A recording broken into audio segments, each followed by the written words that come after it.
Channel June 10 నుంచి రాశుల వారికి అఖండ ధన్యయోగం రాబోతుంది. జ్యోతిష శాస్త్రంలో గ్రహాల గమనము మానవ జీవితంపై బలమైన ప్రభావం చూపుతుంది. ముఖ్యంగా తెలివితేటలకు కారకుడైన బుధుడు చేసిన కర్మల ప్రకారం ఫలితాలను ప్రసాదించే శనిదేవుడు పరస్పరము 90 డిగ్రీల కోణంలో రావటం వల్ల కేంద్ర దృష్టి రాజయోగం ఏర్పడుతుంది. జూన్ 10 నుంచి యొక్క యోగం ప్రభావంతో కొన్ని రాశుల వారికి అదృష్టం తలుపుతడుతుంది. ఆ రాశుల గురించి తెలుసుకునే ప్రయత్నం చేద్దాం. మేషరాశి వారికి విజయాల పరంపర ఉంటుంది. మేషరాశి వారికి యొక్క సమయం ఒక వారంలా ఉండబోతుంది. చాలా కాలంగా నిలిచిపోయిన పనులు వేగవంతంగా పూర్తి చేస్తారు. ముఖ్యంగా వ్యాపారస్తులు కొత్త ఒప్పందాలు కుదిరి ఊహించిన లాభాలు గడిస్తారు. ఉద్యోగస్తులకు ప్రశంసలతో పాటు పదోన్నతులు లభించే అవకాశం ఉంది. మీరు తీసుకునే సాహసోతమైన నిర్ణయాలు భవిష్యత్తులో మిమ్మల్ని ఉన్నత స్థాయిలో నిలబెడుతుంది.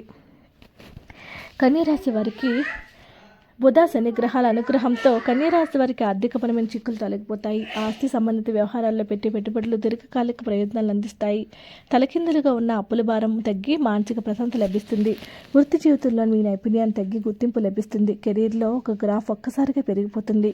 తులారాశి వారికి సామాజిక గౌరవము వృద్ధిలోనికి వస్తారు. ఈ రాశి వారికి ఈ యొక్క రాజయోగము సామాజికంగా గొప్ప హోదాను తెచ్చిపెడుతుంది. ముఖ్యంగా మీడియా క్రియేటివ్ రంగంలో ఉన్న వారికి పురోగతి అద్భుతంగా ఉంటుంది.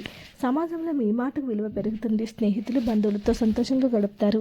మీ పనితీరును అందరూ కూడా గౌరవించే అవకాశాలు ఎక్కువగా కనిపిస్తూ ఉన్నాయి. కుంభరాశి వారికి సమయం అన్ని విధాలుగా కలిసి వస్తుంది. ప్రధానంగా కోర్టు కేసులు వివాదాల నుంచి బయటపడతారు. కొత్త విషయాలు నేర్చుకోవడానికి నైపుణ్యాలను పెంపొందించుకోవడానికి సువర్ణ అవకాశం. కుటుంబ సభ్యుల యొక్క మద్దతు లభించడంతో పాటు సమాజంలో మీ ప్రతిష్ట పెరుగుతుంది. అప్పుల బాధ నుంచి ఉపశమనం లభించే అవకాశాలు చాలా ఎక్కువగానే కనిపిస్తున్నాయి. వీడియో నచ్చితే లైక్ చేయండి. ఇలాంటి మరిన్ని వీడియోస్ కోసం మా ఛానల్ సబ్స్క్రైబ్ చేసుకోండి.